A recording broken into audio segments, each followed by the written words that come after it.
अस्सलाम वालेकुम सामीन। 15 रजबुल मुरज्जब और 27 जनवरी है। खबर का उन्वान है, दिल्ली में सरे बाजार समीर अहमद को गोली मार दी गई है। उसको शदीद ज़ख्मी हालत में राम मनोहर लोहिया अस्पताल में दाखिल कराया गया है।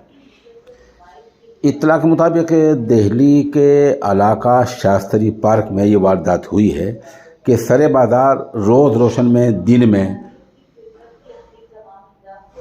समीर आगे दौड़ रहा है, उसके पीछे स्कूटर लेकर 2-3 लड़के दौड़ रहे हैं। वो हवाई फायरिंग कर रहे हैं। दुकानदार बजाय उसको बचाने के अपना सामान समेटने लगते हैं। लोग खड़े तमाशा देख रहे हैं।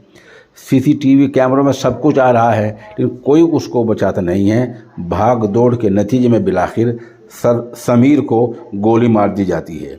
समीर के बाप का नाम मोहम्मद फिरोज़ है। ये शास्त्री पार्क की बुलंद मस्जिद के पास का रहने वाला है।